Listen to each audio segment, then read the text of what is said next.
Buenas noches, seguimos con la cátedra de teoría política comparada. Habíamos quedado en las comparaciones a grandes escalas, puede ser, el martes pasado. Yo anoté así, comparaciones a grandes escalas. Pareciera que ahí quedamos. Ahora tenemos que seguir con los tópicos. Tópicos y preguntas. Recuerden que en esta materia el autor es la Parumbara, ¿sí? Es el autor con el cual comenzamos. Luego tenemos otros como Macridis, por ejemplo, pero comenzamos con la Parumbara. Tópicos y preguntas que enfrenta la política comparada. Cuando hablamos de tópicos, hablamos de temas. Eso es algo que hay que apuntar bien. Un tópico es un tema, ¿sí? Y los tópicos que enfrenta, los tópicos, las preguntas que enfrenta la política comparada, tienen que ver con el interés que va a tener la disciplina, ¿sí? El interés que se va a despertar a partir de lo que es la mitad del siglo XX para 1950. ¿Se acuerdan que ahí habíamos contextualizado el surgimiento de la teoría política comparada? Y ese interés tiene que ver con concentrar y enfocar el estudio como objeto de estudio a las democracias, los regímenes democráticos de este momento. ¿Por qué? Porque a la política comparada le va a comenzar a interesar observar cuáles democracias son las que lograron sobrevivir. ¿Por qué digo sobrevivir? Porque estamos hablando de 1950, lo que se conoce como el periodo de la posguerra y el mundo bipolar. Porque recuerden que nosotros los que estudiamos ciencia política no decimos Guerra Fría, porque es más que nada una denominación de los que estudian historia, de los estudiantes de historia, ¿no? Mal llamada Guerra Fría. En realidad Guerra Fría, porque nunca se enfrentaron directamente en un mismo escenario bélico Estados Unidos y la Unión Soviética. Lo hacían en forma indirecta. Estados Unidos apoyaba a Vietnam del Sur y a Corea del Sur, ¿sí? Y la Unión Soviética apoyaba a Vietnam del Norte y a Corea del Norte. Eso fue la Guerra Fría, que nosotros, los que estudiamos ciencia política, denominamos el mundo bipolar. Entonces, lo que le interesa a la teoría política comparada, el interés va a estar entonces en qué democracias lograron sobrevivir. ¿Y por qué lograron sobrevivir unas democracias y otras no? ¿Qué características presentaba esa democracia de ese sistema político que logró sobrevivir y por qué otros sistemas políticos no tenían esas características? Entonces es ahí donde comienzan a observar qué forma de Estado tenía, qué forma de gobierno tenía, qué régimen tenía, cómo era su sistema en general, qué sistema económico tenía, qué sistema social, qué sistema cultural, cómo eran las leyes, o sea, qué tipo de leyes tenían, las libertades, el régimen de libertades, tenían, no tenían. Esas fueron las variables que le va a interesar a la política comparada en esta época. Entonces, va a comenzar justamente con esas preguntas, ¿sí? Que van a desarrollarse a partir de tanto la conceptualización de Histon, ¿se acuerdan? David Histon, como de la conceptualización de Gabriel Almond. Entonces, a partir de esas dos conceptualizaciones, la de David Histon, la de Gabriel Almond, es donde se van a empezar a buscar cuáles van a ser las pautas generales y cuáles van a ser las predicciones para evaluar el desempeño de estos sistemas políticos, de estos países.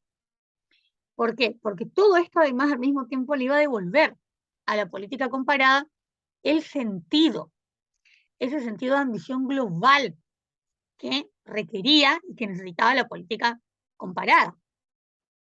¿Por qué? Porque digamos que ese prospecto que podía resultar del interés tanto para los académicos en ese momento, como a los países centrales, los sistemas políticos centrales, como a los del tercer mundo. Nosotros, por ejemplo, ¿permiso? Entonces, era un interés que se había despertado y que había que lograr mantener. Entonces, dice la Palombara que hay 5, ¿sí? 5 tendencias de la política comparada, ¿sí? Esto apuntar bien. Para la Palombara, en este momento se van a desarrollar 5 tendencias de la política comparada. Una mayor atención, ¿sí?, a los aspectos económicos de la política, un interés, eso es el primero, una mayor atención a los aspectos económicos de la política. El segundo tiene que ver con un interés creciente a los aspectos económicos de la política. Luego, también el próximo tiene que ver con un gran interés a los grupos que se iban conformando, eran como grupos de interés o grupos de presión. Otra cuestión tiene que ver con un resurgimiento de interés en las estructuras estatales, ¿sí? Va a resurgir el interés por la estructura estatal, y luego, digamos, un trabajo adicional que tiene que ver con un sobrenacionalismo y de estudio de las estructuras nacionales para que se comprenda.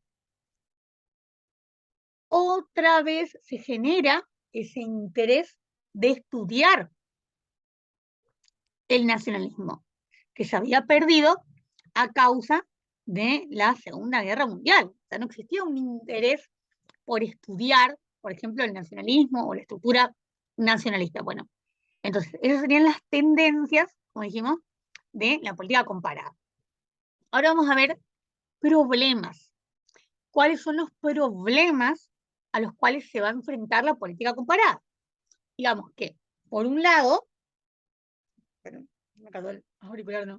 por un lado, tenemos al comparativista, el comparativista, que va a dedicar todo su tiempo, que va a dedicar todo su esfuerzo a reunir datos, a realizar trabajo, ¿sí?, que puede ser, digamos, hasta increpado por el investigador, cuando se trata de un investigador local, y esto tiene que ver con los hallazgos que puede hacer el comparativista cuando no logra explicar correctamente, digamos, qué sucede en el país, ¿sí? ¿Qué sucede en el sistema político? Entonces, cuando el comparativista no logra explicar qué sucede en un determinado país, en un determinado sistema político, o el comparativista no logra explicar por qué sucede eso dentro de ese determinado país, dentro de ese determinado sistema político, ahí se genera un problema.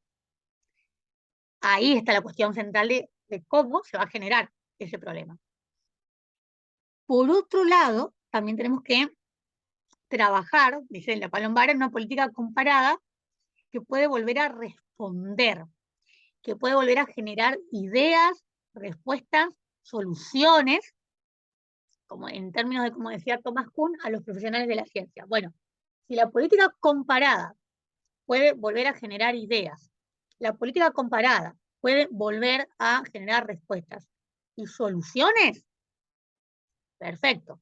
La política comparada tiene futuro y la política comparada está centralizando bien su objeto de estudio y la política comparada está centralizando bien su objeto de análisis, dice la Palombara. En este sentido, de que a la política comparada le interesa el estudio lógico y sistemático de cómo se comportan los sistemas políticos, cómo es la estructura de un sistema político, cómo son las características de ese sistema político.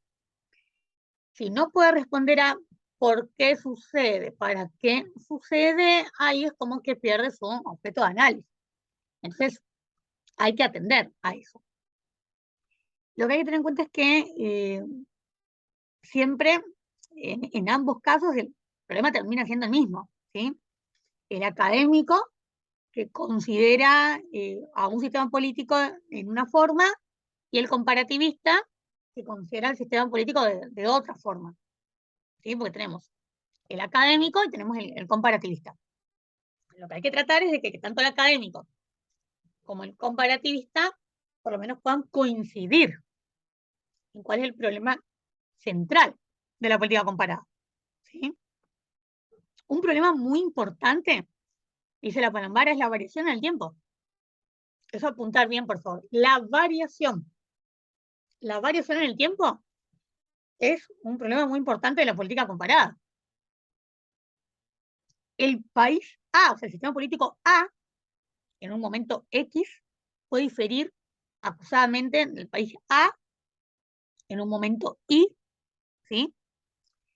De forma que lo que hace el país B en el momento A repercute en ese país Y.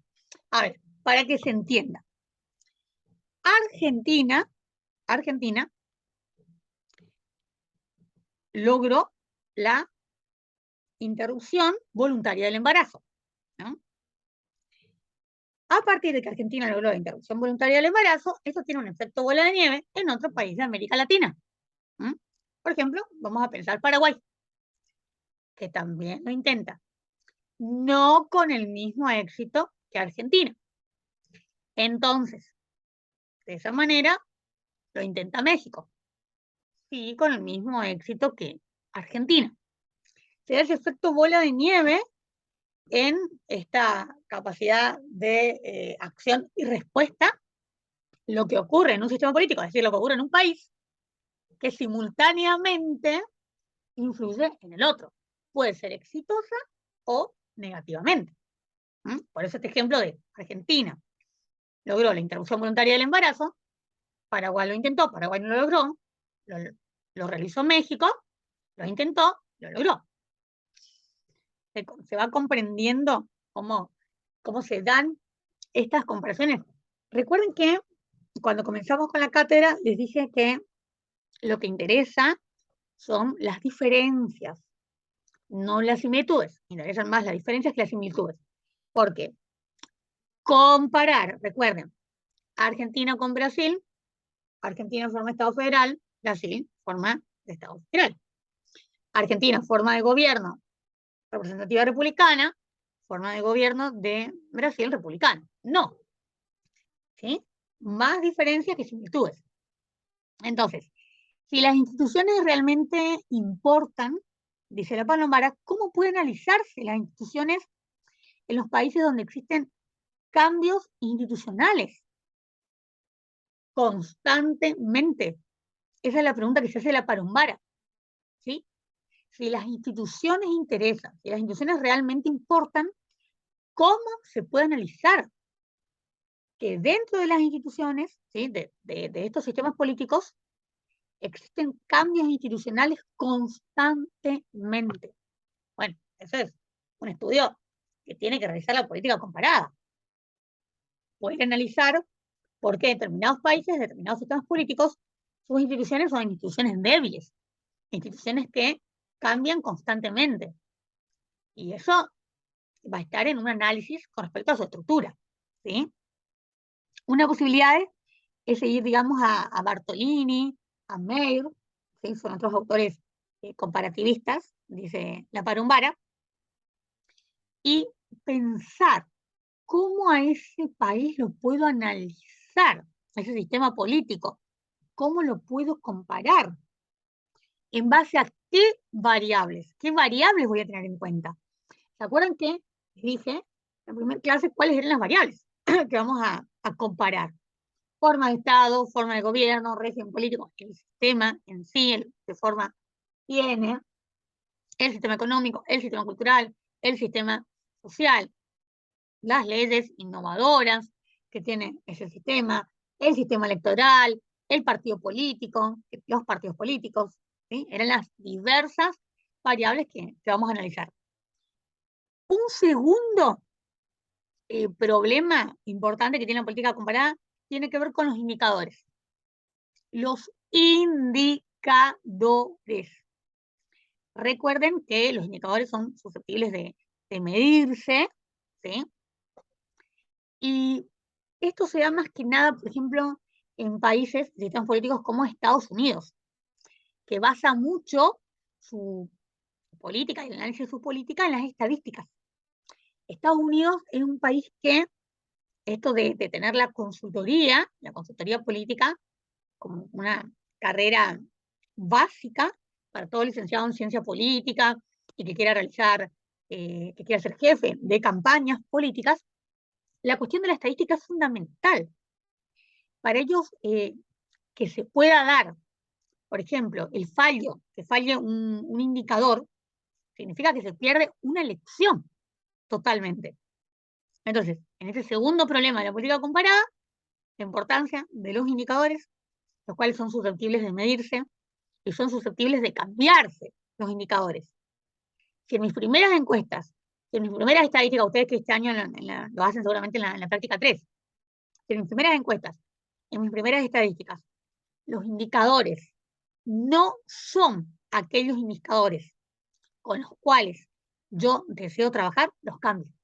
Los cambio desde el inicio, desde el momento en el cual visualizo que no son los indicadores con los cuales quiero trabajar. ¿Sí?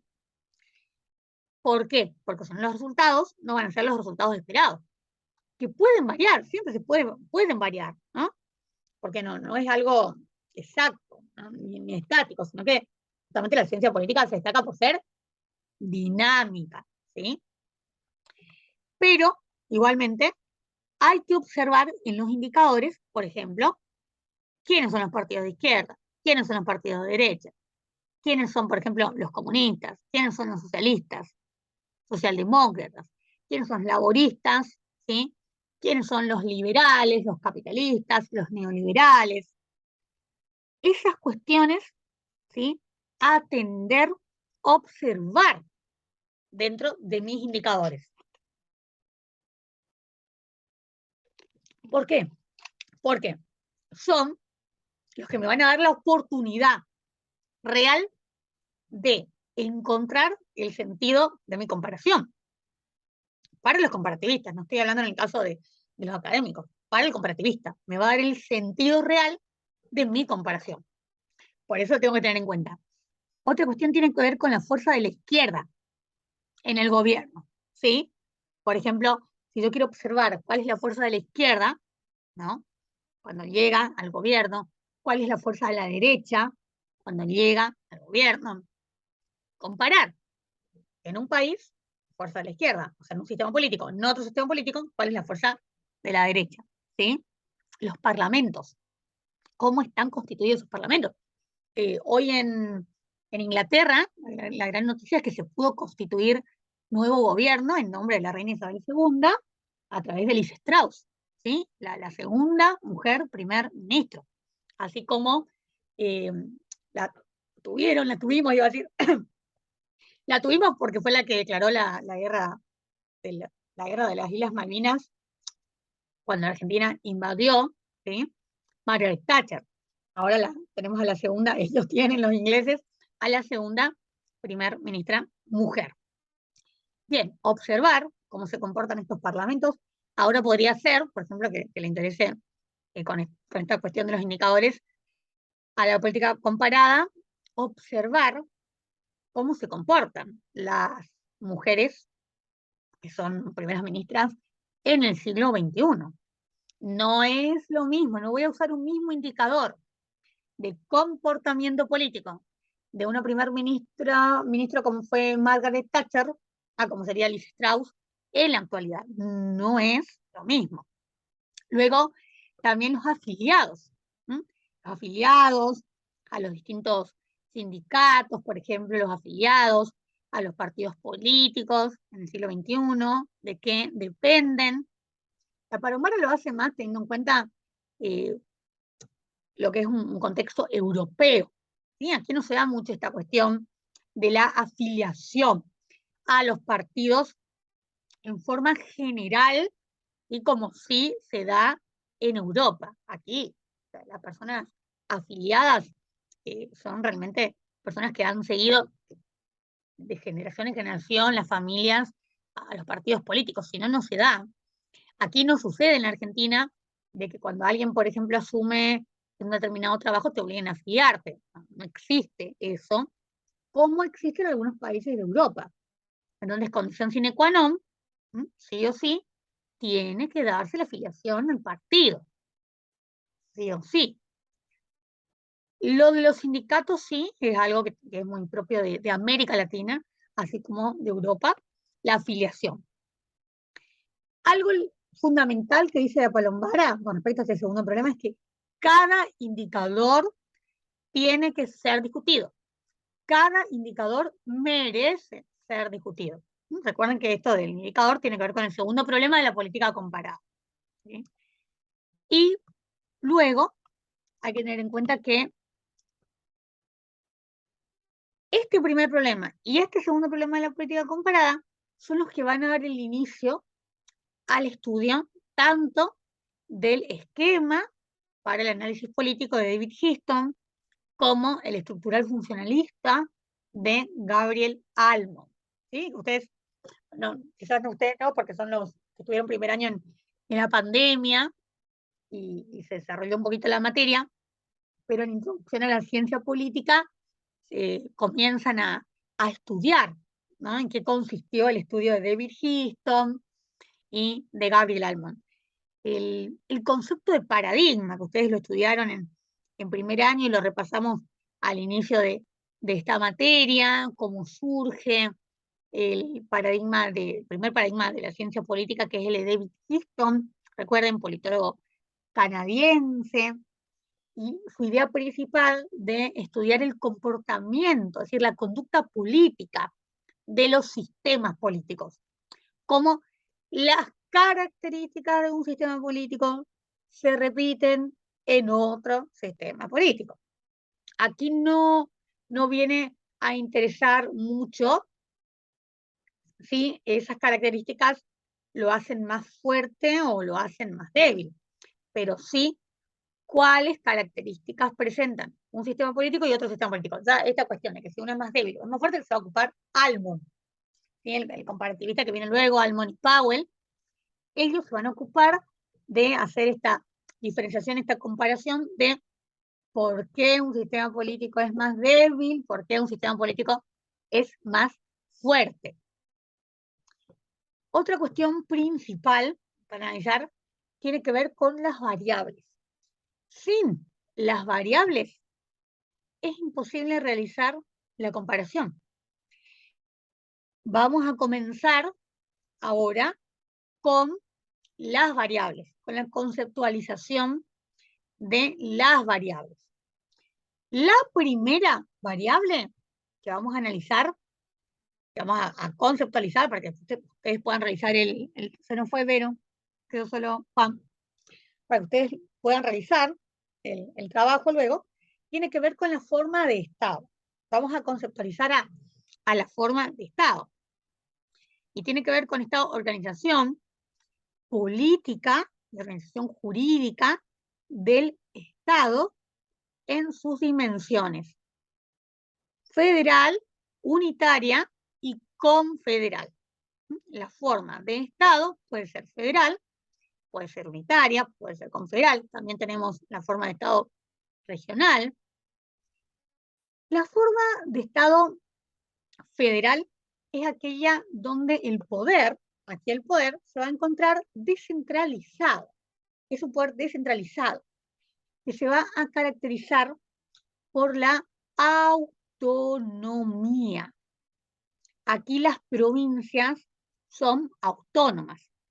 Por ejemplo, en el caso de Argentina, ¿no? En el caso de Argentina, cada provincia, lo establece el artículo 5º de nuestra Constitución Nacional, cada provincia tiene que dictar para sí una constitución bajo el sistema representativo republicano, ¿sí? Esto hace una garantía federal. Sí o sí, se tiene que cumplir. Cuando no se cumple este artículo 5º de la Constitución Nacional, lo que se produce es la intervención federal, que es el artículo 6º de nuestra Constitución Nacional. Así que a tener muy en cuenta esto, ¿no? Cuando hablamos de la forma de Estado federal, hablamos de la descentralización del poder, las provincias son consideradas provincias autónomas, pueden dictar su propia constitución, pueden dictar sus propias leyes. Aquí lo que hablamos es de un doble ordenamiento jurídico, cuando hablamos de la forma de Estado federal. Recuerden, tenemos en el caso de la Argentina, tenemos en nuestra pirámide jurídica, tenemos a la Constitución Nacional y en el mismo sentido, en el mismo lugar, tenemos a los tratados internacionales sobre derechos humanos, los cuales, a partir de la última reforma de la Constitución Nacional del año 1994, tienen jerarquía constitucional. Significa que tienen el mismo valor. Pero repito, Constitución Nacional y los tratados internacionales sobre derechos humanos. Ahí ubicaríamos, por ejemplo, el Pacto de San José de Costa Rica. Tienen que ser tratados sobre derechos humanos, internacionales sobre derechos humanos. Ojo ahí, ¿sí? Para que se comprenda bien. Entonces, tienen jerarquía constitucional. Y por debajo se van a encontrar las demás leyes, ¿no? Que son supralegales. Entonces, ¿qué tiene más valor? ¿La Constitución Nacional o los tratados internacionales sobre derechos humanos? Tienen el mismo valor. Pero ahora, si pienso en una ley del Congreso Nacional, y pienso en un tratado internacional sobre derechos humanos, ¿quién tiene más valor? El Tratado Internacional sobre Derechos Humanos. Lo que está por debajo, vuelvo a repetir, es supralegal. Entonces, eso en un Estado federal. Luego tenemos la forma de Estado unitaria. Aquí, en la forma de Estado unitaria, el poder, ¿sí?, se va a encontrar centralizado. Y aquí las provincias no son consideradas autónomas, sino que son consideradas unidades políticas. En la forma de Estado unitaria, a diferencia de la forma de Estado federal, aquí, atención con esto, aquí, lo que sucede es que hay un único ordenamiento jurídico. No existe un doble ordenamiento jurídico como ocurre en el Estado federal. Aquí el ordenamiento jurídico es uno solo, porque todo el ordenamiento se rige por esta autoridad nacional. O sea, no es una autoridad federal, es una autoridad nacional que organiza a todo el Estado. Eso en el caso de la forma de Estado unitario. En la forma de Estado confederal, ¿sí?, aquí lo que hay ya es una autonomía legislativa, hay una autarquía financiera, es una organización más amplia que la de la forma de Estado federal. Y aquí lo que se puede dar es el principio de nulificación y además lo que se puede dar es el principio de secesión. Por ejemplo, Misiones, si se quiere separar de Argentina, no lo puede hacer. Pero en un país que tenga la forma de Estado confederal, ahí sí, ahí se podría separar una provincia porque tiene el principio de secesión. Eso es algo que tiene que quedar muy en claro. Entonces, tienen esa autonomía legislativa, tienen esa autarquía financiera, el principio de nulificación, de secesión, que no tiene una forma de Estado federal. Pensamos, por ejemplo, en Suiza, con sus cantones, ¿no? En lugar de decirles provincias o estados, en Suiza le dicen cantones, por ejemplo. En Estados Unidos le dicen estados, ¿no? Para nosotros quizás sería como subestados, pero Estados Unidos le dicen estados. El estado de Texas, el estado de Ohio. ¿Sí? Y en estos países que tienen una forma de Estado confederal son tan independientes que ellos van a decidir, además de sus propias leyes, sus propios sistemas económicos y cómo lo van a establecer. En los países que tienen forma de Estado federal, sin embargo, el sistema económico que tiene el Estado rige para todo el Estado, ¿no? Esa es otra gran diferencia entre una forma de Estado federal y una forma de Estado confederal. Hay que tener en cuenta que la forma de Estado tiene su elemento principal, su elemento aglutinador, el territorio. Yo observo el territorio de un determinado país y ahí puedo vislumbrar, puedo analizar si tiene una forma de Estado federal, unitaria, confederal o regional. ¿Sí? Que lo vamos a ver ya en la siguiente clase. Pero eso también tienen que apuntarlo bien, por favor, el elemento aglutinador, es decir, el elemento principal. ¿Cuál es el elemento aglutinador? ¿Cuál es el elemento principal de la forma de Estado del territorio? Eso sin duda. Y a partir de ahí determino si es unitario, si es federal, confederal, y si es regional. ¿Para qué? Para poder determinar cómo es esa organización política, cómo es esa organización jurídica que tiene todo ese Estado. Argentina tiene una forma de Estado federal, lo tiene Brasil, lo tiene su gran creador que es Estados Unidos, ¿sí? Son países con forma de Estado federal. Pero luego, por ejemplo, pensamos en Paraguay, en Chile, en Uruguay, y tienen forma de Estado unitaria. Ojo ahí con los ejemplos, ¿no? Que ahora ustedes luego van a trabajar, cuando hacen el trabajo de investigación comparativo, ¿sí?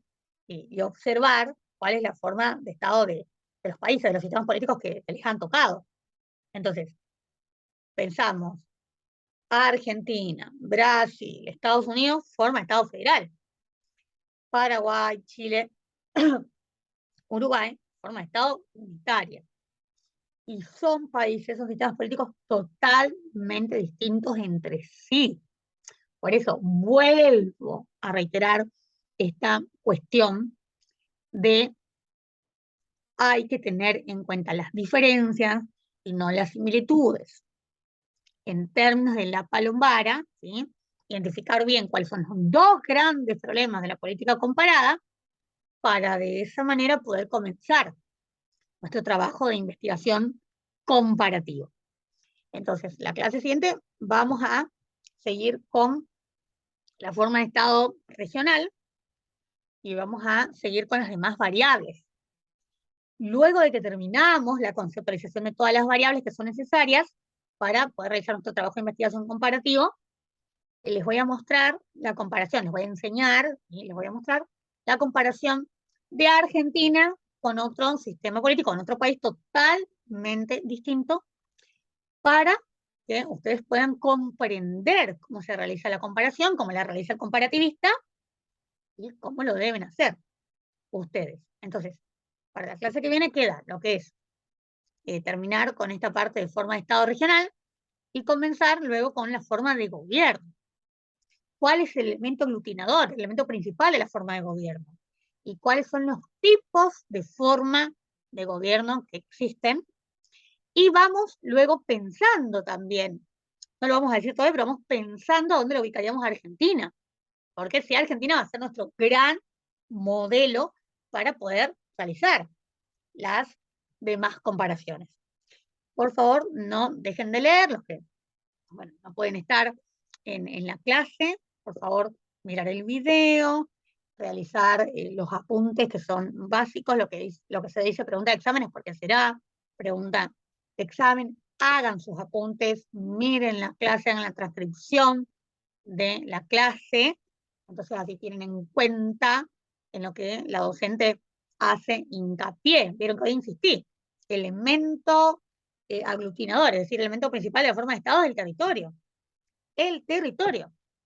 Y la forma de gobierno tiene su elemento aglutinador, que lo vamos a ver la clase que viene, Dios mediante.